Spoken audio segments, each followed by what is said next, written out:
Donald Trump propose un crédit immobilier sur 50 ans et ça fait beaucoup de bruit aux États-Unis depuis plusieurs jours.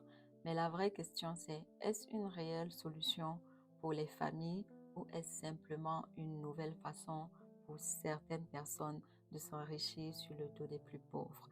Alors voici mon avis. Aujourd'hui aux États-Unis, le crédit immobilier le plus courant, le plus classique est sur 30 ans avec un taux d'intérêt fixe. Mais les prix des maisons explosent et les taux d'intérêt sont très élevés actuellement, ce qui rend l'accès à la propriété super compliqué pour certaines personnes, surtout pour les nouveaux arrivants. Alors, je prends un exemple. Pour une maison qui coûte 500 000 dollars avec un apport personnel de 20%, c'est-à-dire un crédit sur 400 000 dollars avec un taux d'intérêt à 6,5%, regarde la différence selon la durée du crédit. Alors, pour un crédit sur 15 ans, les mensualités vont être d'environ 3 350 dollars et à la fin de ton crédit, tu auras déboursé environ 627 200 dollars. Pour un crédit sur 30 ans, les mensualités vont être un peu moindres, environ 2 500 dollars et à la fin de ton crédit, tu auras dépensé 910 000 dollars environ.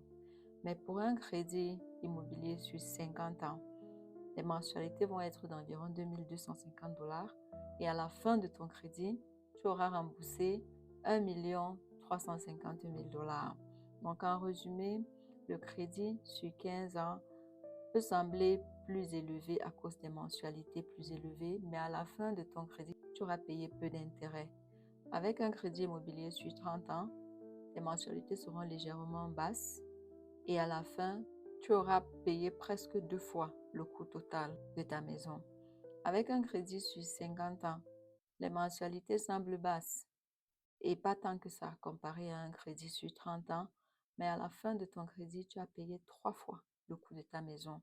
À première vue, le crédit sur 50 ans est tentant, surtout pour ceux qui essayent d'accéder à la propriété, mais il faut bien comprendre les risques de cet engagement.